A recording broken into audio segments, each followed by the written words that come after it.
TVN ਦੇਖਣ ਵਾਲੇ ਸਮੁੱਚੇ ਦਰਸ਼ਕਾਂ ਨੂੰ ਦਵਿੰਦਰ ਸਿੰਘ ਬੈਨੀਪਾਲ ਵੱਲੋਂ ਪਿਆਰ ਅਤੇ ਸਤਿਕਾਰ ਸਹਿਤ ਸਤਿ ਸ਼੍ਰੀ ਅਕਾਲ। ਦਾ ਬੈਨੀਪਾਲ ਸ਼ੋਅ ਵਿੱਚ ਤੁਹਾਡਾ ਸਭਨਾਂ ਦਾ ਨਿੱਘਾ ਸਵਾਗਤ। ਸੁਰੱਖਿਆ ਪ੍ਰਾਪਤ ਵਿਅਕਤੀਆਂ ਦੀ ਸੂਚੀ ਨੂੰ ਲੈ ਕੇ ਪੰਜਾਬ ਪੁਲਿਸ ਅਤੇ ਕਾਂਗਰਸ ਆਮੋ ਸਾਹਮਣੇ। ਐਡਵੋਕੇਟ ਜਨਰਲ ਦੀ ਨਿਯੁਕਤੀ ਨੂੰ ਲੈ ਕੇ ਭੰਬਲ ਭੂਸਾ ਨਵੇਂ ਨਾਮ ਦੀ ਚਰਚਾ। ਮੁੱਖ ਮੰਤਰੀ ਮਾਨ ਅਤੇ ਅਰਵਿੰਦ ਕੇਜਰੀਵਾਲ ਦੀ ਮੁਲਾਕਾਤ ਦੇ ਚਰਚੇ। ਜ਼ਮੀਨ ਘੁਟਾਲੇ ਦੀਆਂ ਖੁੱਲੀਆਂ ਪਰਤਾਂ, ਸਾਬਕਾ ਮੰਤਰੀ ਅਤੇ IAS ਅਧਿਕਾਰੀਆਂ ਤੇ ਉੱਠੀ ਉਂਗਲ ਅਤੇ ਇਹਦੇ ਨਾਲ ਹੀ 22 ਕਰੋੜ ਤੋਂ ਬਾਅਦ ਅਰਪਤਾ ਦੇ ਘਰੋਂ 20 ਕਰੋੜ ਤੋਂ ਵੱਧ ਦੀ ਨਕਦੀ ਫਿਰ ਹੋਈ ਬਰਾਮਦ। ਦੋਸਤੋ, ਇਹ ਕੁਝ ਜਾਣਕਾਰੀਆਂ ਆਪਣੇ ਪ੍ਰੋਗਰਾਮ ਦੌਰਾਨ ਸ਼ਾਮਲ ਕੀਤੀਆਂ ਜਾਣਗੀਆਂ। ਇਹਦੇ ਤੋਂ ਪਹਿਲਾਂ ਕਿ ਇਹਨਾਂ ਦੇ ਉੱਤੇ ਵਿਸਥਾਰ ਦੇ ਨਾਲ ਗੱਲਬਾਤ ਕੀਤੀ ਜਾਵੇ, ਤੁਹਾਨੂੰ ਸਭਨਾਂ ਨੂੰ ਬੇਨਤੀ ਹੈ ਕਿ ਪਹਿਲਾਂ ਪ੍ਰੋਗਰਾਮ ਦੇਖ ਲੈਣਾ, ਸੁਣ ਲੈਣਾ, ਜੇਕਰ ਚੰਗਾ ਲੱਗਿਆ ਫਿਰ ਲਾਈਕ ਅਤੇ ਸ਼ੇਅਰ ਜ਼ਰੂਰ ਕਰ ਦੇਣਾ। ਦੂਸਰੀ ਬੇਨਤੀ ਇਹ ਕਿ ਜੇਕਰ ਹਾਲੇ ਤੱਕ ਤੁਸੀਂ ਆਪਣੇ ਇਸ ਚੈਨਲ ਨੂੰ ਸਬਸਕ੍ਰਾਈਬ ਨਹੀਂ ਕੀਤਾ ਤਾਂ ਕਿਰਪਾ ਕਰਕੇ ਸਬਸਕ੍ਰਾਈਬ ਕਰਕੇ ਨੋਟੀਫਿਕੇਸ਼ਨ ਵਾਲੀ ਘੰਟੀ ਜ਼ਰੂਰ ਔਨ ਕਰ ਲੈਣੀ। ਤੁਹਾਡੇ ਦਿਲੋਂ ਧੰਨਵਾਦੀ ਹੋਵਾਂਗੇ। ਆਓ ਹੁਣ ਇਹਨਾਂ ਸਾਰੀਆਂ ਜਾਣਕਾਰੀਆਂ ਦੇ ਉੱਤੇ ਵਿਸਥਾਰ ਦੇ ਨਾਲ ਗੱਲਬਾਤ ਕਰੀਏ। ਇੱਕ ਪਾਸੇ ਕਾਂਗਰਸ ਨੇ ਕੱਲ ਸਾਰਾ ਦਿਨ ਹੋ ਹੱਲਾ ਕਰਕੇ ਰੱਖਿਆ ਕਿ ਆਹ ਵਿਅਕਤੀ ਆ ਬਈ ਜਿਨ੍ਹਾਂ ਨੂੰ Z ਜਾਂ Z+ ਸੁਰੱਖਿਆ ਦਿੱਤੀ ਹੋਈ ਹੈ। ਉਹਦੇ ਵਿੱਚ ਅੱਗੇ ਚੱਲ ਕੇ ਜ਼ਿਕਰ ਕਰਾਂਗੇ ਕਿ ਕੀ ਕਿਵੇਂ ਕੱਲ ਸਾਰਾ ਦਿਨ ਹੁੰਦਾ ਰਿਹਾ। ਪਰ ਦੂਸਰੇ ਪਾਸੇ ਪੰਜਾਬ ਪੁਲਿਸ ਨੇ ਉਸ ਉੱਤੇ ਸਪਸ਼ਟੀਕਰਨ ਦਿੱਤਾ ਹੈ। ਉਹ ਕਹਿੰਦੇ ਮੀਡੀਆ ਦੇ ਵਿੱਚ ਅਤੇ ਕੁਝ ਲੋਕ ਇੱਕ ਸੂਚੀ ਜਿਸ ਦੇ ਵਿੱਚ ਉਹਨਾਂ ਦੇ ਨਾਮ ਦਰਜ ਨੇ ਜਿਨ੍ਹਾਂ ਨੂੰ ਸੁਰੱਖਿਆ ਦਿੱਤੀ ਹੋਈ ਹੈ, ਉਹ ਪ੍ਰਸਾਰਿਤ ਕੀਤੀ ਜਾ ਰਹੀ ਹੈ, ਉਹ ਛਾਪੀ ਜਾ ਰਹੀ ਹੈ, ਉਹਨਾਂ ਤੇ ਚਰਚਾ ਕੀਤੀ ਜਾ ਰਹੀ ਹੈ। ਪਰ ਉਹ ਕਹਿੰਦੇ ਜਿਹੜੀ ਸੂਚੀ ਦਿਖਾਈ ਜਾ ਰਹੀ ਹੈ, ਸੁਰੱਖਿਆ ਪ੍ਰਾਪਤ ਵਿਅਕਤੀਆਂ ਦੇ ਜਿਹੜੇ ਵੇਰਵੇ ਦੱਸੇ ਜਾ ਰਹੇ ਨੇ, ਉਹ ਕੋਈ ਅਧਿਕਾਰਤ ਦਸਤਾਵੇਜ਼ ਨਹੀਂ ਅਤੇ ਇਸ ਦਸਤਾਵੇਜ਼ ਦੇ ਨਾਲ ਪੰਜਾਬ ਪੁਲਿਸ ਨੂੰ ਬਿਲਕੁਲ ਨਾ ਜੋੜ ਕੇ ਦਿਖਾਇਆ ਜਾਵੇ ਕਿ ਪੰਜਾਬ ਪੁਲਿਸ ਨੇ ਇਹ ਸੁਰੱਖਿਆ ਦਿੱਤੀ ਹੋਈ ਹੈ। ਇਸ ਸੰਬੰਧੀ ਪੰਜਾਬ ਪੁਲਿਸ ਦੇ ਬੁਲਾਰੇ ਨੇ ਦੱਸਿਆ ਕਿ ਦਸਤਾਵੇਜ਼ ਦਰਅਸਲ ਫਿਰ ਹੈ ਕੀ। OP ਸੋਨੀ ਦੇ ਵੱਲੋਂ ਸਾਬਕਾ ਉਪ ਮੁੱਖ ਮੰਤਰੀ ਪੰਜਾਬ, ਉਹਨਾਂ ਵੱਲੋਂ ਮਾਨਯੋਗ ਪੰਜਾਬ ਅਤੇ ਹਰਿਆਣਾ ਹਾਈ ਕੋਰਟ ਦੇ ਵਿੱਚ ਇੱਕ ਪਟੀਸ਼ਨ ਦਾਇਰ ਕੀਤੀ ਗਈ ਸੀ, ਜਿਸ ਤੋਂ ਉਹਨਾਂ ਨੇ ਨੰਬਰ ਦੱਸਿਆ 11,872। ਉਹਦੀ ਅਨੁਸੂਚੀ 5 ਦਾ ਇਹ ਕਹਿੰਦੇ ਇੱਕ ਹਿੱਸਾ ਹੈ। ਉਹਨਾਂ ਕਿਹਾ ਕਿ ਇਹ ਨੱਥੀ ਦਸਤਾਵੇਜ਼ ਕਿਸੇ ਵੀ ਤਰ੍ਹਾਂ ਪੰਜਾਬ ਪੁਲਿਸ ਦੇ ਅਧਿਕਾਰਤ ਦਸਤਾਵੇਜ਼ ਦੇ ਤੌਰ ਤੇ ਨਾ ਦਿਖਾਇਆ ਜਾਵੇ। ਉਹਨਾਂ ਇਹ ਵੀ ਦੱਸਿਆ ਕਿ ਕਥਿਤ ਸੂਚੀ ਦੀ ਪੜਚੋਲ ਤੋਂ ਸਾਫ਼ ਪਤਾ ਲੱਗਦਾ ਹੈ ਕਿ ਇੱਕ ਟਾਈਪ ਕੀਤਾ ਹੋਇਆ ਦਸਤਾਵੇਜ਼ ਹੈ, ਜਿਸ ਦੇ ਵਿੱਚ ਕਿਧਰੇ ਵੀ ਜੇਕਰ ਉਹਨੂੰ ਧਿਆਨ ਨਾਲ ਦੇਖਿਆ ਜਾਵੇ ਕੋਈ ਦਸਤਖਤ ਨਹੀਂ, ਕੋਈ ਅਧਿਕਾਰਤ ਮੋਹਰ ਨਹੀਂ, ਕੋਈ ਅਧਿਕਾਰਤ ਪ੍ਰਮਾਣਿਕਤਾ ਮੌਜੂਦ ਨਹੀਂ। ਉਹਨਾਂ ਕਿਹਾ ਕਿ ਅਜਿਹਾ ਪ੍ਰਤੀਤ ਹੁੰਦਾ ਹੈ ਕਿ ਇਹ ਸੂਚੀ ਪਟੀਸ਼ਨਰ ਦੇ ਵੱਲੋਂ ਟਾਈਪ ਕੀਤੀ ਗਈ ਰਿਟ ਪਟੀਸ਼ਨ ਦੇ ਨਾਲ ਨੱਥੀ ਕਰ ਦਿੱਤੀ ਗਈ ਤੇ ਉਹਨੂੰ ਕਾਂਗਰਸ ਵਾਲੇ ਸਾਹਮਣੇ ਦਿਖਾ ਰਹੇ ਨੇ। ਉਹ ਕਹਿੰਦੇ ਕੋਈ ਵੀ ਵਿਅਕਤੀ ਤੱਥਾਂ ਦੀ ਪੁਸ਼ਟੀ ਕਰਨ ਦੇ ਲਈ ਪੰਜਾਬ ਅਤੇ ਹਰਿਆਣਾ ਹਾਈ ਕੋਰਟ ਦੀ ਵੈਬਸਾਈਟ ਤੋਂ ਰਿਟ ਪਟੀਸ਼ਨ ਦੀਆਂ ਕਾਪੀਆਂ ਪ੍ਰਾਪਤ ਕਰ ਸਕਦਾ ਹੈ ਅਤੇ ਰਿਟ ਪਟੀਸ਼ਨ ਦੀ ਕਾਪੀ ਦਿਖਾ ਕੇ ਉਹ ਕਹਿੰਦੇ ਸਾਡਾ ਨਾਮ ਪੰਜਾਬ ਪੁਲਿਸ ਦਾ ਨਾਮ ਇਹਦੇ ਨਾਲ ਜੋੜਿਆ ਜਾ ਰਿਹਾ ਹੈ। ਉਹ ਕਹਿੰਦੇ ਇਹ ਮਾਮਲਾ ਮਾਨਯੋਗ ਅਦਾਲਤ ਦੇ ਵਿੱਚ ਹਾਈ ਕੋਰਟ ਦੇ ਵਿੱਚ ਵਿਚਾਰ ਅਧੀਨ ਹੈ ਅਤੇ ਇਹਦੀ ਅਗਲੀ ਸੁਣਵਾਈ 29 ਜੁਲਾਈ ਨੂੰ ਹੋਣੀ ਹੈ। ਉਹਨਾਂ ਨੇ ਇਹ ਵੀ ਆਖਿਆ ਕਿ ਇਸ ਮੁੱਦੇ ਨੂੰ ਸਨਸਨੀਖੇਜ਼ ਬਣਾਉਣ ਦੀਆਂ ਕੁਝੀਆਂ ਹਰਕਤਾਂ ਕੀਤੀਆਂ ਜਾ ਰਹੀਆਂ ਨੇ, ਕੋਸ਼ਿਸ਼ਾਂ ਕੀਤੀਆਂ ਜਾ ਰਹੀਆਂ ਨੇ, ਪਰ ਅਸੀਂ ਇਹਦੀ ਨਿਖੇਧੀ ਕਰਦੇ ਹਾਂ ਕਿਉਂਕਿ ਇਹ ਸਿਰਫ ਤੇ ਸਿਰਫ ਇੱਕ ਨਿੱਜੀ ਦਸਤਾਵੇਜ਼, ਇੱਕ ਪਟੀਸ਼ਨ ਦਾ ਹਿੱਸਾ ਹੈ। ਇਹਦੇ ਨਾਲ ਪੰਜਾਬ ਪੁਲਿਸ ਨੂੰ ਜੋੜਿਆ ਜਾ ਰਿਹਾ ਹੈ ਤੇ ਆਮ ਲੋਕਾਂ ਨੂੰ ਗੁੰਮਰਾਹ ਕੀਤਾ ਜਾ ਰਿਹਾ, ਪਰ ਕਹਿੰਦੇ ਇੰਜ ਨਾ ਕੀਤਾ ਜਾਵੇ। ਦੱਸਣਾ ਬਣਦਾ ਹੈ ਕਿ ਪੰਜਾਬ ਦੇ ਵਿੱਚ ਸਿਕਿਉਰਿਟੀ ਨੂੰ ਲੈ ਕੇ ਕਾਂਗਰਸ ਨੇ ਆਮ ਆਦਮੀ ਪਾਰਟੀ ਤੇ ਵੱਡਾ ਹੱਲਾ ਬੋਲਿਆ। ਕਾਂਗਰਸ ਦੇ ਵਿਧਾਇਕ ਸੁਖਪਾਲ ਖਹਿਰਾ ਨੇ, ਪ੍ਰਗਟ ਸਿੰਘ ਨੇ ਇਸ ਸੰਬੰਧੀ ਕੁਝ ਦਸਤਾਵੇਜ਼ ਜਾਰੀ ਕੀਤੇ ਨੇ, ਜਿਨ੍ਹਾਂ ਦੇ ਵਿੱਚ ਉਹ ਕਹਿੰਦੇ ਨੇ ਕਿ ਦਿੱਲੀ ਦੇ ਮੁੱਖ ਮੰਤਰੀ ਅਰਵਿੰਦ ਕੇਜਰੀਵਾਲ, ਜੇ ਕਿ ਆਮ ਆਦਮੀ ਪਾਰਟੀ ਦੇ ਨੈਸ਼ਨਲ ਕਨਵੀਨਰ ਵੀ ਨੇ, ਕਿ ਉਹਨਾਂ ਨੂੰ ਪੰਜਾਬ ਦਾ ਕਨਵੀਨਰ ਦਿਖਾਇਆ ਗਿਆ ਸੂਚੀ ਦੇ ਅਨੁਸਾਰ ਤੇ ਨਾਲ ਫਿਰ ਉਹਨਾਂ ਨੂੰ Z ਸੁਰੱਖਿਆ ਦੀ ਕੈਟਾਗਰੀ ਵਿੱਚ ਉਹਨਾਂ ਦਾ ਨਾਮ ਦਰਜ ਕਰਕੇ ਉਹਨਾਂ ਨੂੰ ਸੁਰੱਖਿਆ ਦਿੱਤੀ ਗਈ ਤੇ ਪਹਿਲੇ ਨੰਬਰ ਤੇ ਰੱਖਿਆ ਗਿਆ ਹੈ, ਜਦਕਿ ਮੁੱਖ ਮੰਤਰੀ ਭਗਵੰਤ ਮਾਨ ਦਾ ਦੂਸਰਾ ਸਥਾਨ ਇਸ ਸੂਚੀ ਦੇ ਵਿੱਚ ਹੈ। ਹੁਣ ਭਗਵੰਤ ਮਾਨ ਕਨਵੀਨਰ ਨੇ, ਜੇਕਰ ਆਪਾਂ ਵੇਖੀਏ ਪੰਜਾਬ ਦੇ ਪ੍ਰਧਾਨ ਨੇ, ਕਾਂਗਰਸ ਨੇ ਇਹਨੂੰ ਫਰਾਡ ਕਰਾਰ ਦਿੱਤਾ ਹੈ। ਉਹ ਕਹਿੰਦੇ ਸਿਕਿਉਰਿਟੀ ਦੇ ਲਈ ਇਹ ਦੇਖੋ ਕੀ ਕੁਝ ਕੀਤਾ ਜਾ ਰਿਹਾ ਹੈ। ਪਰ ਦੂਸਰੇ ਪਾਸੇ ਜੇਕਰ ਆਪਾਂ ਦੇਖੀਏ ਕਿ ਇੱਕ ਪਾਸੇ ਉਸੇ ਪ੍ਰੈਸ ਕਾਨਫਰੰਸ ਦੇ ਵਿੱਚ ਦਸਤਾਵੇਜ਼ ਦਿਖਾਉਂਦਿਆਂ ਸੁਖਪਾਲ ਖਹਿਰਾ ਇਹ ਵੀ ਆਖ ਰਹੇ ਨੇ ਕਿ ਉਹਨਾਂ ਨੂੰ ਤਾਂ ਇਸ ਤਰ੍ਹਾਂ ਦੀ ਸੁਰੱਖਿਆ ਪਹਿਲਾਂ ਹੀ ਦਿੱਲੀ ਵਿੱਚ ਵੀ ਮਿਲੀ ਹੋਈ ਹੈ। ਫਿਰ ਦੋ ਸੁਰੱਖਿਆ ਘੇਰੇ ਕਾਹਦੇ? ਸਭ ਤੋਂ ਪਹਿਲਾ ਵੱਡਾ ਤਾਂ ਸਵਾਲ ਇਹ ਵੀ ਬਣਦਾ ਸੀ, ਪਰ ਪੁਲਿਸ ਨੇ ਦੱਸ ਦਿੱਤਾ ਕਿ ਇਹ ਸਿਰਫ ਤੇ ਸਿਰਫ ਇੱਕ ਪਟੀਸ਼ਨ ਦੀ ਕਾਪੀ ਹੈ। ਜੋ ਉਹ ਦਿਖਾ ਰਹੇ ਨੇ ਉਹ ਸੱਚ ਕੀ ਆ, ਉਹ ਝੂਠ ਕੀ ਆ, ਇਹ ਮਾਨਯੋਗ ਨੇ, ਇਹ ਮਾਨਯੋਗ ਅਦਾਲਤ ਨੇ ਫੈਸਲਾ ਕਰ ਦੇਣਾ ਹੈ। ਪਰ ਫਿਰ ਕਹਿੰਦੇ ਅਸੀਂ ਦੱਸਦੇ ਹਾਂ ਕਿ ਇਹਨੂੰ ਅਧਿਕਾਰਤ ਸੂਚੀ ਨਾ ਮੰਨਿਆ ਜਾਵੇ, ਕਿਉਂਕਿ ਇਹ ਅਧਿਕਾਰਤ ਦਸਤਾਵੇਜ਼ ਨਹੀਂ, ਸਗੋਂ ਇੱਕ ਪਟੀਸ਼ਨ ਦੀ ਕਾਪੀ ਹੈ। ਸੁਖਪਾਲ ਖਹਿਰਾ ਤੋਂ ਇਲਾਵਾ ਪ੍ਰਗਟ ਸਿੰਘ ਜਿਹੜੇ ਕਾਂਗਰਸ ਦੇ ਵਿਧਾਇਕ ਨੇ, ਸਾਬਕਾ ਮੰਤਰੀ ਵੀ ਨੇ, ਉਹਨਾਂ ਨੇ ਵੀ ਕੁਝ ਸਵਾਲ ਕੀਤੇ ਸੀ। ਉਹਨਾਂ ਨੇ ਆਖਿਆ ਕਿ ਭਗਵੰਤ ਮਾਨ ਸਰਕਾਰ ਨੇ ਲੋਕਾਂ ਦੇ ਨਾਲ ਫਰਾਡ ਕੀਤਾ, ਧੋਖਾ ਕੀਤਾ। ਅਰਵਿੰਦ ਕੇਜਰੀਵਾਲ ਨੂੰ ਗਲਤ ਤਰੀਕੇ ਦੇ ਨਾਲ ਪੰਜਾਬ ਦਾ ਕਨਵੀਨਰ ਦਿਖਾ ਕੇ Z+ ਸੁਰੱਖਿਆ ਦਿੱਤੀ ਹੋਈ ਹੈ। ਉਹ ਕਹਿੰਦੇ ਕੇਜਰੀਵਾਲ ਕੋਲ ਤਾਂ ਪਹਿਲਾਂ ਹੀ ਕੇਂਦਰ ਤੋਂ ਦਿੱਲੀ ਦੇ ਮੁੱਖ ਮੰਤਰੀ ਦੇ ਤੌਰ ਤੇ Z+ ਸੁਰੱਖਿਆ ਹੈ। ਉਹਨਾਂ ਇਹ ਵੀ ਆਖਿਆ ਕਿ ਦਿੱਲੀ ਦੇ ਮੁੱਖ ਮੰਤਰੀ ਅਰਵਿੰਦ ਕੇਜਰੀਵਾਲ ਦੋ ਸੁਰੱਖਿਆ ਘੇਰੇ ਕਿਉਂ? ਹੁਣ ਇਹ ਤਾਂ ਮੈਨੂੰ ਲੱਗਦਾ ਕਿ ਆਮ ਬੰਦੇ ਨੂੰ ਵੀ ਪਤਾ ਹੋਣਾ ਚਾਹੀਦਾ ਹੈ, ਪਰ ਜਿਹੜੀ ਗੱਲ ਹੁਣ ਪੁਲਿਸ ਵਾਲੇ ਆਖ ਰਹੇ ਨੇ, ਇੱਧਰ ਕਾਂਗਰਸ ਵਾਲੇ ਕੁਝ ਹੋਰ ਆਖ ਰਹੇ ਨੇ, ਆਪਸ ਦੇ ਵਿੱਚ ਦੋਵਾਂ ਦਾ ਤਾਲਮੇਲ ਨਹੀਂ ਬੈਠਦਾ। ਵੇਖਦੇ ਹਾਂ ਕਿ ਮਾਨਯੋਗ ਅਦਾਲਤ ਦੇ ਵਿੱਚ 29 ਤਰੀਕ ਨੂੰ ਜਦੋਂ ਸੁਣਵਾਈ ਹੁੰਦੀ ਹੈ ਤੇ ਇਸ ਮਸਲੇ ਦੇ ਉੱਤੇ ਬਿਲਕੁਲ ਵਾਵਰੋਲਾ ਉੱਠਣਾ ਹੈ, ਸਫਾਈ ਉਸ ਵੇਲੇ ਆਏਗੀ। ਪਰ ਪੰਜਾਬ ਪੁਲਿਸ ਕਹਿੰਦੀ ਹੈ ਕਿ ਅਧਿਕਾਰਤ ਦਸਤਾਵੇਜ਼ ਨਹੀਂ। ਇੱਕ ਵਿਵਾਦ ਥੰਮਣ ਦਾ ਨਾਮ ਨਹੀਂ ਲੈਂਦਾ ਤੇ ਦੂਸਰਾ ਵਿਵਾਦ ਖੜਾ ਹੋ ਜਾਂਦਾ ਹੈ। ਐਡਵੋਕੇਟ ਜਨਰਲ ਦੀ ਨਿਯੁਕਤੀ ਨੂੰ ਲੈ ਕੇ ਭੰਬਲ ਭੂਸਾ ਬਣਿਆ ਹੋਇਆ ਹੈ। ਭੰਬਲ ਭੂਸੇ ਵਾਲੀ ਸਥਿਤੀ ਇਹ ਪਹਿਲੀ ਵਾਰੀ ਨਹੀਂ ਬਣੀ, ਚੰਨੀ ਸਰਕਾਰ ਵਕਤ ਵੀ ਬਣੀ ਸੀ। ਸਥਿਤੀ ਤਕਰੀਬਨ ਇਨ ਬਿਨ ਉਸੇ ਤਰ੍ਹਾਂ ਦੀ ਹੈ।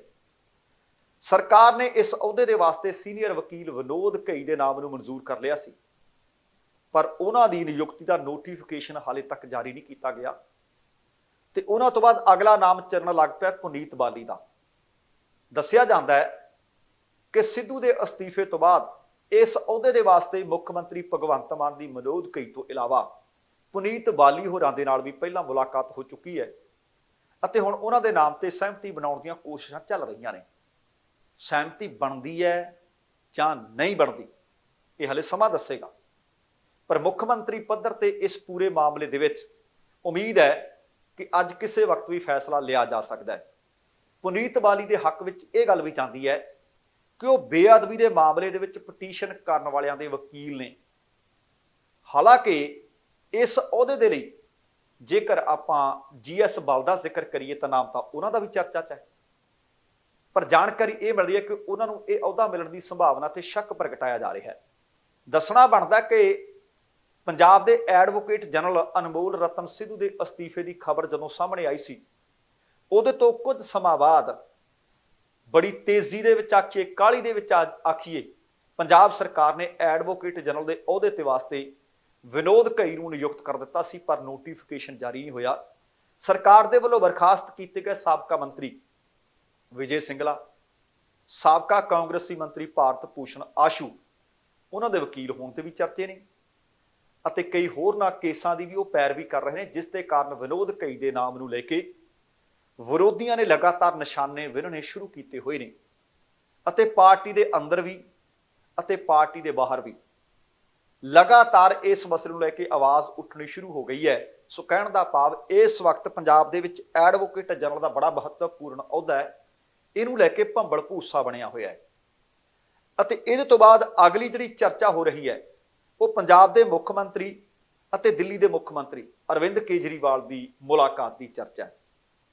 ਐਡਵੋਕੇਟ ਜਨਰਲ ਰਤਨ ਅਨਮੋਲ ਸਿੱਧੂ ਦੇ ਅਸਤੀਫੇ ਤੋਂ ਬਾਅਦ ਜਿਸ ਤਰ੍ਹਾਂ ਮੈਂ ਜ਼ਿਕਰ ਕਰ ਰਿਹਾ ਕਿ ਆਪ ਸਰਕਾਰ ਭਗਵੰਤ ਮਾਨ ਸਰਕਾਰ ਵਿਰੋਧੀਆਂ ਦੇ ਨਿਸ਼ਾਨੇ ਤੇ ਹੈ, ਜਿਸ ਤੋਂ ਬਾਅਦ ਕਈ ਤਰ੍ਹਾਂ ਦੀਆਂ ਕਿਆਸ ਰਾਈਆਂ, ਕਈ ਤਰ੍ਹਾਂ ਦੇ ਅਟਕਲਬਾਜ਼ੀਆਂ ਲਾਈਆਂ ਜਾ ਰਹੀਆਂ ਨੇ।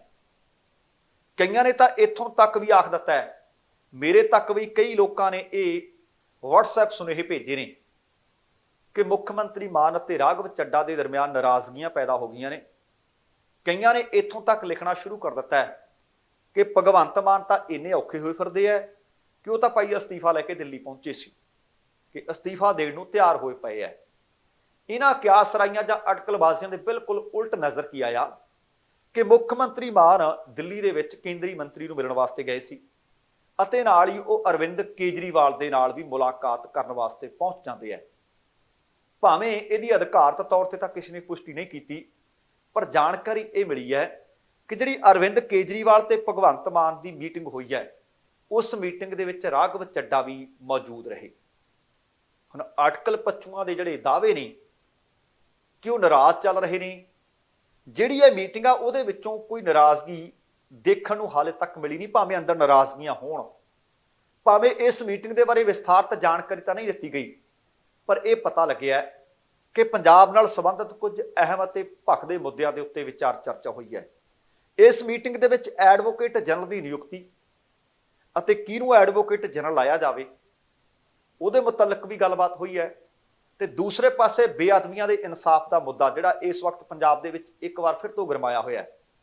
ਸਿੱਖ ਜਥੇਬੰਦੀਆਂ ਨੇ, ਪੀੜਤ ਪਰਿਵਾਰਾਂ ਨੇ 31 ਜੁਲਾਈ ਦਾ ਸਮਾਂ ਦਿੱਤਾ ਹੋਇਆ। ਐਕਸ਼ਨ ਪ੍ਰੋਗਰਾਮ ਦਾ ਐਲਾਨ ਉਸ ਦਿਨ ਹੋ ਸਕਦਾ ਹੈ, ਕਿਉਂਕਿ ਬੀਤੇ ਦਿਨੀ ਹਰਜੋਤ ਬੈਂਸ, ਕੁਲਤਾਰ ਸਿੰਘ ਸੰਧਮਾ ਤੇ ਕੁਝ ਹੋਰ ਸੱਜਣ ਉੱਥੇ ਪਹੁੰਚੇ ਸੀ, ਜਿਨ੍ਹਾਂ ਨੇ ਇਨਸਾਫ ਦੀ ਮੰਗ ਕਰ ਰਹੇ ਲੋਕਾਂ ਦੇ ਕੋਲੋਂ, ਸੰਗਤਾਂ ਦੇ ਕੋਲੋਂ 6 ਮਹੀਨੇ ਦੇ ਸਮੇਂ ਦੀ ਮੰਗ ਕੀਤੀ ਸੀ। ਪਰ ਆਖ ਦਿੱਤਾ ਗਿਆ ਸੀ ਕਿ 31 ਜੁਲਾਈ ਨੂੰ ਸਿੱਖ ਸੰਗਤਾਂ ਇਹਦੇ ਉੱਤੇ ਫੈਸਲਾ ਕਰਨਗੀਆਂ ਕਿ ਸਮਾਂ ਦੇਣਾ ਹੈ ਜਾਂ ਕੋਈ ਪ੍ਰੋਗਰਾਮ ਹੋਰ ਉਲੀਕਣਾ ਹੈ। ਹੁਣ ਇਸ ਕਰਕੇ ਇਹ ਮੁੱਦਾ ਵੀ ਕਹਿੰਦੇ ਨੇ ਕਿ ਇਸ ਮੀਟਿੰਗ ਦੇ ਵਿੱਚ ਵਿਚਾਰਿਆ ਗਿਆ ਹੈ। ਤੇ ਇਹ ਵੀ ਦੱਸਦੀ ਹੈ ਕਿ ਨਵੇਂ ਐਡਵੋਕੇਟ ਜਨਰਲ ਦੀ ਨਿਯੁਕਤੀ ਤੇ ਸਵਾਲ ਕਿਉਂ ਉੱਠ ਰਹੇ ਨੇ। ਇਹ ਵੀ ਦੱਸਿਆ ਜਾ ਰਿਹਾ ਕਿ ਇਹ ਨਵੇਂ ਐਡਵੋਕੇਟ ਜਨਰਲ ਜਿਨ੍ਹਾਂ ਦੀ ਨਿਯੁਕਤੀ ਦਾ ਇਸ ਵਕਤ ਰੌਲਾ ਰੱਪਾ ਹੈ, ਜਿਸ ਦੇ ਉੱਤੇ ਵਾਦ ਵਿਵਾਦ ਹੈ ਕਿ ਉਹ ਡੇਰਾ ਮੁਖੀ ਗੁਰਮੀਤ ਰਾਮ ਰਹੀਮ ਦੇ ਉਹਦੇ ਡੇਰੇ ਦੇ ਕੇਸ ਲੜਨ ਤੇ ਵਿਰੋਧੀਆਂ ਦੇ ਵਕੀਲ ਹੋਣ ਦੇ ਚਰਚੇ ਨੇ। ਇਹ ਤੂਲ ਫੜ ਲਈ ਇਹ ਗੱਲ ਨੇ। ਤੇ ਇਸੇ ਵਿਰੋਧ ਨੂੰ ਦੇਖਦੇ ਹੋਏ ਭਗਵੰਤ ਮਾਨ ਸਰਕਾਰ ਨੇ ਹਾਲੇ ਤੱਕ ਨੋਟੀਫਿਕੇਸ਼ਨ ਵਿਨੋਦ ਕਈ ਦੇ ਨਾਮ ਦਾ ਜਾਰੀ ਨਹੀਂ ਕੀਤਾ ਤੇ ਕਿਸੇ ਨਵੇਂ ਏਜੀ ਦੀ ਭਾਲ ਦੇ ਵਿੱਚ ਨੇ। ਵਿਨੋਦ ਕਈ ਇੱਕ ਨਹੀਂ ਕਈ ਵੱਡੇ ਕੇਸਾਂ ਦੇ ਵਿੱਚ ਸਰਕਾਰ ਦੇ ਖਿਲਾਫ ਕੇਸ ਲੜਦੇ ਰਹੇ ਹੈ, ਜਿਨ੍ਹਾਂ ਦੇ ਵਿੱਚ ਬੇਅਦਬੀ ਮਾਮਲੇ ਵਿੱਚ ਰਾਮ ਰਹੀਮ ਦੀ ਵਕਾਲਤ, ਪੰਚਕੂਲਾ ਹਿੰਸਾ ਵਿੱਚ ਡੇਰੇ ਦੀ ਵਕਾਲਤ, ਕੈਬਨਿਟ ਦੇ ਵਿੱਚੋਂ ਕੱਢੇ ਗਏ ਡਾਕਟਰ ਵਿਜੇ ਸਿੰਗਲਾ ਦੀ ਵਕਾਲਤ, ਸਾਬਕਾ ਮੰਤਰੀ ਭਾਰਤ ਭੂਸ਼ਣ ਆਸ਼ੂ ਦੇ ਵਕੀਲ, ਸਾਬਕਾ ਡੀਜੀਪੀ ਸੁਮੇਧ ਸੈਣੀ ਦੇ ਵਕੀਲ, ਵਿੱਕੀ ਮਿੱਡੂ ਖੇੜਾ ਕਤਲ ਕੇਸ ਦੇ ਵਿੱਚ ਲੋੜੀਂਦੇ ਸ਼ਗਨਪ੍ਰੀਤ ਦੇ ਵਕੀਲ, ਜ਼ਬਰ ਜਨਾਹ ਦੇ ਮਾਮਲੇ ਦੇ ਵਿੱਚ ਸਿਮਰਜੀਤ ਸਿੰਘ ਬੈਂਸ ਦੇ ਵਕੀਲ, ਸੰਗਤ ਸਿੰਘ ਗਿਲਜ਼ੀਆਂ ਨੂੰ ਜਿਹੜੀ ਅਗਾਊਂ ਜ਼ਮਾਨਤ ਮਿਲੀ ਹੈ ਉਹ ਜ਼ਮਾਨਤ ਵੀ ਇਹਨਾਂ ਨੇ ਦਵਾਈ ਹੈ, ਅਤੇ ਕੁਝ ਹੋਰ ਵੱਡੇ ਕੇਸ ਨੇ ਜਿਨ੍ਹਾਂ ਦੀ ਵਕਾਲਤ ਵਿਨੋਦ ਕਈ ਕਰ ਰਹੇ ਨੇ। ਪਰ ਇੱਕ ਗੱਲ ਤਾਂ ਮੰਨਣੀ ਪਊਗੀ ਕਿ ਬੀਤੇ ਦਿਨੀ ਜਦੋਂ ਵਿਨੋਦ ਕਈ ਨੇ ਆਖਿਆ ਸੀ ਕਿ ਮੈਰਿਟ ਦੇ ਆਧਾਰ ਤੇ ਮੈਨੂੰ ਚੁਣਿਆ ਗਿਆ ਹੈ, ਪੰਜਾਬ ਦੇ ਮੰਨੇ ਪਰਮੰਨੇ ਵਕੀਲ ਨੇ ਵਿਨੋਦ ਕਈ। ਹੁਣ ਸੱਚਮੁੱਚ ਤੁਸੀਂ ਆ ਦੇਖੋ ਕਿੱਡੇ ਕਿੱਡੇ ਵੱਡੇ ਵੱਡੇ ਕੇਸ ਨੇ ਤੇ ਵੱਡੇ ਵੱਡੇ ਲੋਕ ਜੇਕਰ ਸਭ ਤੋਂ ਟੌਪ ਦੇ ਵਕੀਲ ਨੂੰ ਚੁਣਦੇ ਹੋਣਗੇ, ਇਹਦਾ ਮਤਲਬ ਵਿਨੋਦ ਕਈ ਦੀ ਜਿਹੜੀ ਕਾਬਲੀਅਤ ਹੈ ਉਹਦੇ ਤੇ ਤਾਂ ਨਹੀਂ ਸ਼ੱਕ ਕੀਤਾ ਜਾ ਸਕਦਾ। ਪਰ ਹਾਂ, ਆ ਵਿਵਾਦ ਇਹਨਾਂ ਦੇ ਨਾਲ ਜ਼ਰੂਰ ਲੜ ਰਹੇ ਨੇ ਕਿ ਹੁਣ ਤੱਕ ਸਰਕਾਰ ਦੀਆਂ ਗੋਰੜੀਆਂ ਵਿਨੋਦ ਕਈ ਲਵਾਉਂਦੇ ਰਹੇ ਹੈ। ਵੱਡੇ ਵੱਡੇ ਲੋਕਾਂ ਨੇ ਵੱਡੇ ਵੱਡੇ ਕੇਸਾਂ ਵਿੱਚ ਆਪਣਾ ਵਕੀਲ ਵਿਨੋਦ ਕਈ ਨੂੰ ਹੀ ਰੱਖਿਆ, ਪਰ ਇਹ ਜਿਹੜਾ ਵਿਸ਼ਾ ਹੈ ਵਿਵਾਦ ਦਾ ਕੇਂਦਰ ਬਣ ਗਿਆ। ਦੱਸਣਾ ਬਣਦਾ ਕਿ ਜਿੱਥੇ ਵਿਨੋਦ ਕਈ ਮੰਨੇ ਪਰਮੰਨੇ ਵਕੀਲ ਨੇ, ਉੱਥੇ ਉਹਨਾਂ ਦੇ ਪਿਤਾ ਜੀ RS ਕਈ ਵੀ ਆਪਣੇ ਵਕਤ ਦੇ ਵੱਡੇ ਮਸ਼ਹੂਰ ਵਕੀਲ ਰਹਿ ਚੁੱਕੇ ਨੇ। ਪਰ ਵੇਖਦੇ ਹਾਂ ਕਿ ਹੁਣ ਪੰਜਾਬ ਨੂੰ ਨਵਾਂ ਐਡਵੋਕੇਟ ਜਨਰਲ ਕਿਹੜਾ ਮਿਲਦਾ ਤੇ ਕਈ ਨਾਵਾਂ ਦੇ ਉੱਤੇ ਵਿਚਾਰ ਕੀਤਾ ਜਾ ਰਿਹਾ ਹੈ। ਤੇ ਦੂਸਰੇ ਪਾਸੇ ਹਰ ਰੋਜ਼ ਕੋਈ ਨਾ ਕੋਈ ਘੁਟਾਲੇ ਦੀਆਂ ਖਬਰਾਂ ਮਿਲਦੀਆਂ ਨੇ ਤੇ ਇੱਕ ਨਵਾਂ ਘੁਟਾਲਾ ਇਸ ਵਕਤ ਫਿਰ ਸੁਰਖੀਆਂ 'ਚ ਆ ਗਿਆ, ਚਰਚਾ 'ਚ ਆ ਗਿਆ। ਜ਼ਿਲ੍ਹਾ ਅੰਮ੍ਰਿਤਸਰ ਦੇ ਪਿੰਡ ਭਗਤੂਪੁਰਾ ਦੀ ਜ਼ਮੀਨ ਘੁਟਾਲੇ ਦੇ ਵਿੱਚ ਸਾਬਕਾ ਪੰਚਾਇਤ ਮੰਤਰੀ ਅਤੇ 2 IAS ਅਫਸਰਾਂ ਦੀ ਭੂਮਿਕਾ ਤੇ ਸਵਾਲ ਖੜੇ ਹੋ ਗਏ ਹੈ।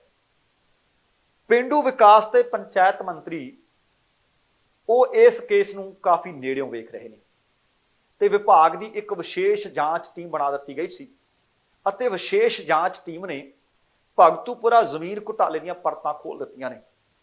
ਦੱਸਣਾ ਬਣਦਾ ਕਿ ਪੰਚਾਇਤ ਵਿਭਾਗ ਨੇ 20 ਮਈ ਨੂੰ ਇੱਕ 3 ਮੈਂਬਰੀ ਜਾਂਚ ਟੀਮ ਬਣਾ ਦਿੱਤੀ ਸੀ ਤੇ ਇਹ ਰਿਪੋਰਟ ਹੁਣ ਮੁੱਖ ਮੰਤਰੀ ਨੂੰ ਜਿਹੜੀ ਤਿਆਰ ਹੋਈ ਹੈ ਭੇਜ ਦਿੱਤੀ ਗਈ ਹੈ। ਤੇ ਇਸ ਰਿਪੋਰਟ ਤੇ ਦੱਸਿਆ ਜਾ ਰਿਹਾ ਹੈ ਕਿ ਹੁਣ ਆਖਰੀ ਫੈਸਲਾ ਵੀ ਪੰਜਾਬ ਦੇ ਮੁੱਖ ਮੰਤਰੀ ਭਗਵੰਤ ਮਾਨ ਲੈਣਗੇ। ਜਾਂਚ ਟੀਮ ਨੂੰ ਇਸ ਮਾਮਲੇ ਦੇ ਵਿੱਚ ਬਹੁਤ ਸਾਰੀਆਂ ਖਾਮੀਆਂ, ਤਕਨੀਕੀ ਖਾਮੀਆਂ ਮਿਲ ਗਈਆਂ ਨੇ ਅਤੇ ਵੱਡੇ ਵਿੱਤੀ ਨੁਕਸਾਨ ਦੀ ਗੱਲ ਵੀ ਇਸ ਰਿਪੋਰਟ ਦੇ ਵਿੱਚ ਸਾਹਮਣੇ ਲਿਆਂਦੀ ਗਈ ਹੈ।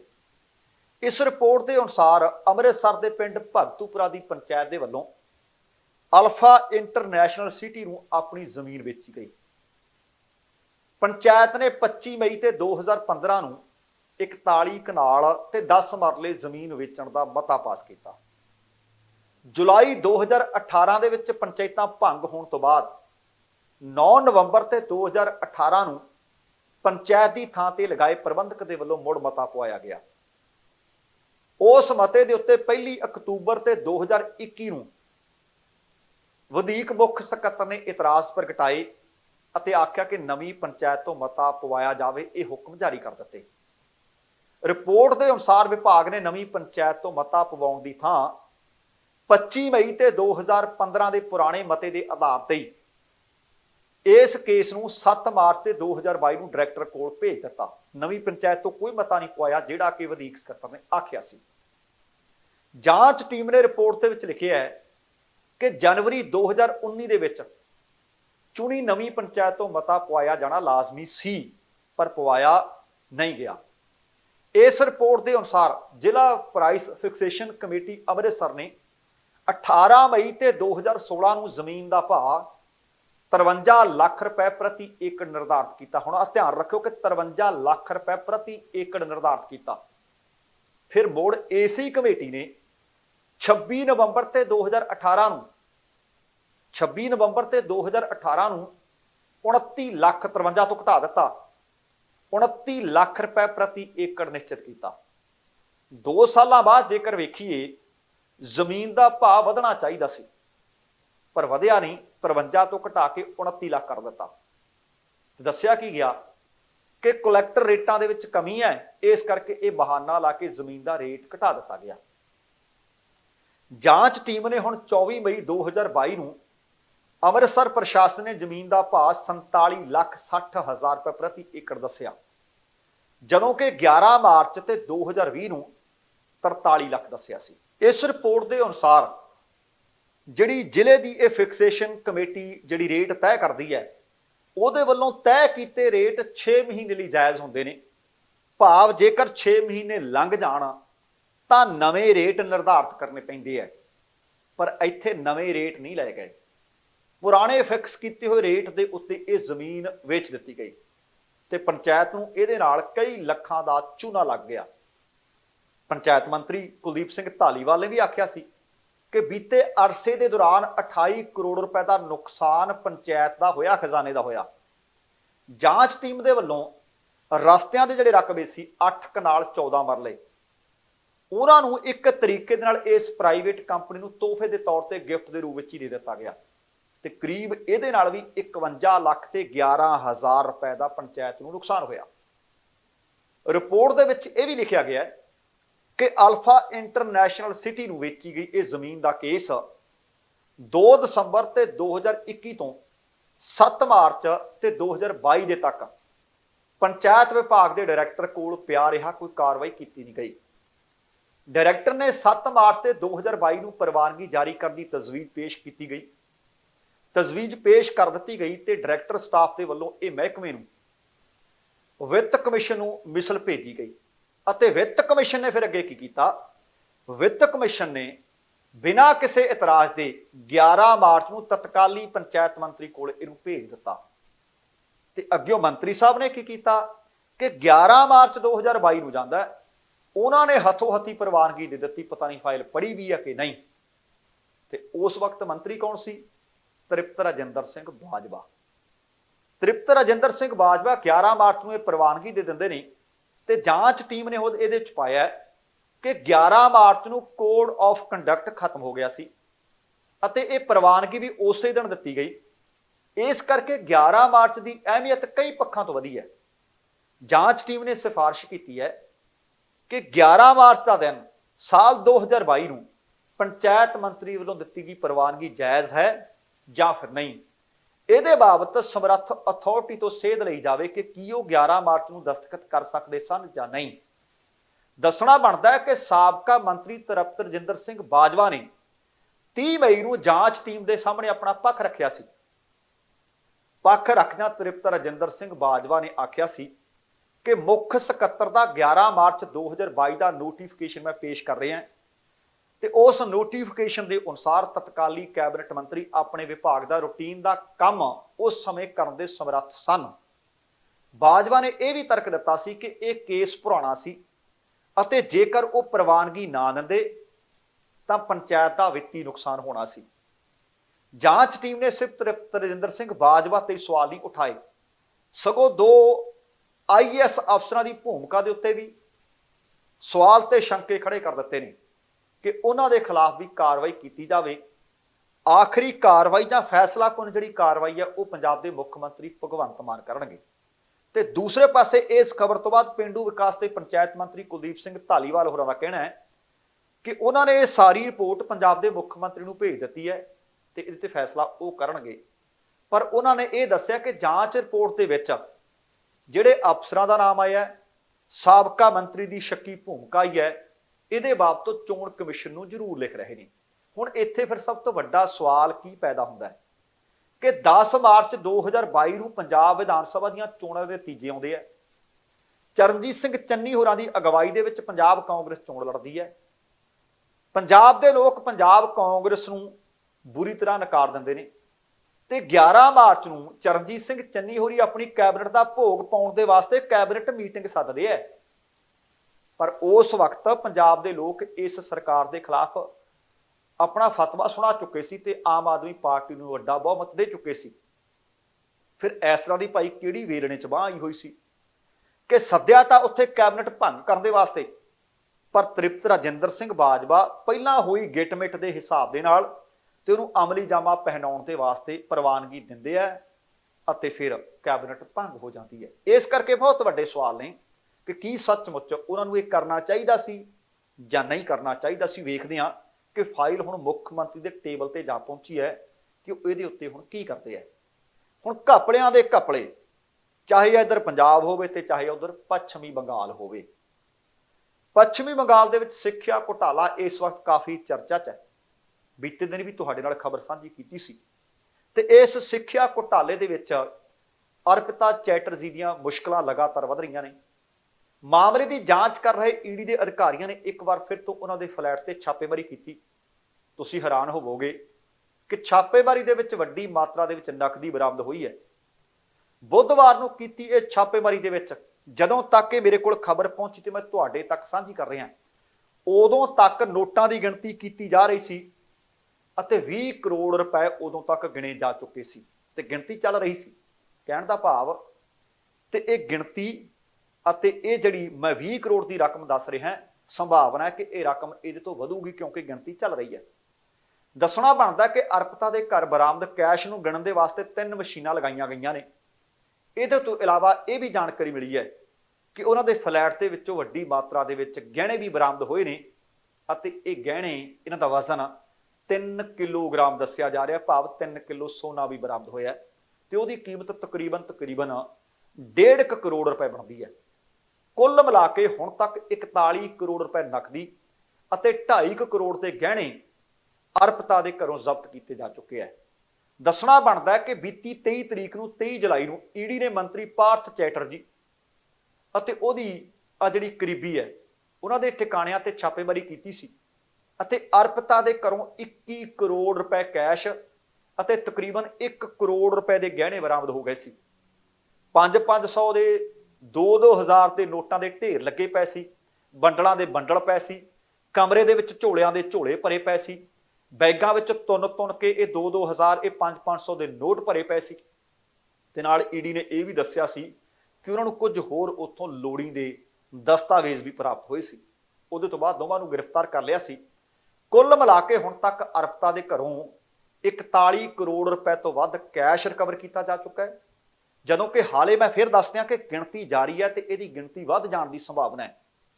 ਈਡੀ ਨੇ ਅਰਪਿਤਾ ਦੇ 2 ਦੇ ਵਿੱਚੋਂ ਇੱਕ ਫਲੈਟ ਨੂੰ ਵੀ ਸੀਲ ਕਰ ਦਿੱਤਾ ਤੇ ਇਹ ਫਲੈਟ ਆ ਇਸ ਕਰਕੇ ਸੀਲ ਕੀਤਾ ਦੱਸਿਆ ਜਾ ਰਿਹਾ ਹੈ ਕਿ ਉਹਨੇ 11,819 ਰੁਪਏ ਜਿਹੜੀ ਮੇਨਟੇਨੈਂਸ ਫੀਸ ਸੀ ਉਹ ਭਰੀ ਨਹੀਂ ਸੀ। ਇਸ ਕਰਕੇ ਇੰਨੇ ਕੁ ਪੈਸਿਆਂ ਦੀ ਵਜ੍ਹਾ ਦੇ ਕਾਰਨ ਉਹ ਫਲੈਟ ਉਹਦਾ ਸੀਲ ਕੀਤੇ ਜਾਣ ਦੀ ਖਬਰ ਵੀ ਮਿਲ ਰਹੀ ਹੈ।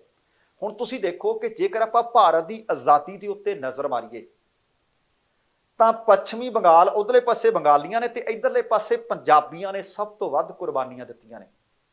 ਹੁਣ ਜਿਹੜੀਆਂ ਸਰਕਾਰਾਂ ਇਸ ਵਕਤ ਭਾਵੇਂ ਉਹ ਪੱਛਮੀ ਬੰਗਾਲ 'ਚ ਚੱਲ ਰਹੀ ਹੈ ਤੇ ਭਾਵੇਂ ਇੱਧਰ ਪੰਜਾਬ 'ਚ ਚੱਲ ਰਹੀ ਹੈ, ਕੇਂਦਰ ਨਾਲ ਦੋਵਾਂ ਦੀ ਨਹੀਂ ਬਣਦੀ। ਦੋਵਾਂ ਦੇ ਉੱਤੇ ਇਸ ਵਕਤ ਰੜਾਰ ਵੀ ਨਹੀਂ ਕਿ ਕੀਤਾ ਕੀ ਜਾਵੇ। ਹਾਲਾਂਕਿ ਪੱਛਮੀ ਬੰਗਾਲ ਦੀ ਮੁੱਖ ਮੰਤਰੀ ਮਮਤਾ ਬੈਨਰਜੀ ਨੇ ਹਾਲੇ ਤੱਕ ਮੂੰਹ ਨਹੀਂ ਖੋਲਿਆ, ਹਾਲੇ ਤੱਕ ਆਪਣੇ ਮੰਤਰੀ ਦੇ ਉੱਤੇ ਦੋਸ਼ ਲੱਗਣ ਤੋਂ ਬਾਅਦ ਉਹਨਾਂ ਤੋਂ ਅਸਤੀਫਾ ਵੀ ਨਹੀਂ ਲਿਆ। ਪਰ ਦੇਖਣਾ ਹੋਵੇਗਾ ਕਦੋਂ ਅਸਤੀਫਾ ਲੈਂਦੇ ਨੇ। ਕੀ ਸੱਚਮੁੱਚ ਸਿੱਖਿਆ ਘੁਟਾਲੇ ਦੇ ਵਿੱਚ ਇਹ ਜਾਂ ਇਹਨਾਂ ਤੋਂ ਇਲਾਵਾ ਹੋਰ ਵੀ ਲੋਕ ਸ਼ਾਮਲ ਨੇ? ਜੇ ਕਿੰਨੇ ਕੁ ਪੈਸੇ ਬਣਾਏ ਹੋਣਗੇ, ਬਹੁਤ ਵੱਡੇ ਸਵਾਲ ਨੇ। ਪਰ ਹੁਣ ਕਿਹਨੂੰ ਬੰਦਾ ਇਮਾਨਦਾਰ ਕਹੇ ਤੇ ਕਿਹਨੂੰ ਆਖੇ ਬੇਈਮਾਨ? ਇਹ ਤਾਂ ਲਗਭਗ ਜਿਹਨੂੰ ਛੇੜੋ, ਜਿਹੜੀ ਫਾਈਲ ਚੁੱਕੋ ਉਹਦੇ ਚੋਂ ਗਰਦ ਝਾੜੋ ਤੇ ਵਿੱਚੋਂ ਭ੍ਰਿਸ਼ਟਾਚਾਰ ਨਿਕਲਦਾ। ਸੱਚਮੁੱਚ ਮੰਦਭਾਗੀਆਂ ਘਟਨਾਵਾਂ ਨੇ ਇਹ। ਦੋਸਤੋ, ਇਹ ਸੀ ਕੁੱਲ ਮਿਲਾ ਕੇ ਆਪਣਾ ਅੱਜ ਦਾ ਪ੍ਰੋਗਰਾਮ। ਉਮੀਦ ਕਰ ਰਹੇ ਹਾਂ ਤੁਹਾਨੂੰ ਚੰਗਾ ਲੱਗਿਆ ਹੋਵੇਗਾ। ਜੇਕਰ ਪ੍ਰੋਗਰਾਮ ਚੰਗਾ ਲੱਗਿਆ ਤਾਂ ਕਿਰਪਾ ਕਰਕੇ ਲਾਈਕ ਅਤੇ ਸ਼ੇਅਰ ਜ਼ਰੂਰ ਕਰ ਦੇਣਾ। ਜੇਕਰ ਹਾਲੇ ਤੱਕ ਤੁਸੀਂ ਆਪਣੇ ਇਸ ਚੈਨਲ ਨੂੰ ਸਬਸਕ੍ਰਾਈਬ ਨਹੀਂ ਕੀਤਾ ਤਾਂ ਕਿਰਪਾ ਕਰਕੇ ਸਬਸਕ੍ਰਾਈਬ ਕਰਕੇ ਨੋਟੀਫਿਕੇਸ਼ਨ ਵਾਲੀ ਘੰਟੀ ਜ਼ਰੂਰ ਔਨ ਕਰ ਲੈਣੀ। ਤੁਹਾਡੇ ਦਿਲੋਂ ਧੰਨਵਾਦੀ ਹੋਵਾਂਗੇ। ਹੁਣ ਸਮਾਂ ਸਮਾਪਤ ਹੈ। ਜਾਣ ਤੋਂ ਪਹਿਲਾਂ ਕਹਾਂਗਾ, ਜ਼ਿੰਦਗੀ ਜਿੰਦਾ ਦਿਲੀ ਦਾ ਨਾਮ ਹੈ। ਦਵਿੰਦਰ ਸਿੰਘ ਬੈਨੀਪਾਲ ਨੂੰ ਆਗਿਆ ਦਿਓ। ਸਤਿ ਸ਼੍ਰੀ ਅਕਾਲ ਤੇ ਰੱਬ ਰਾਖਾ।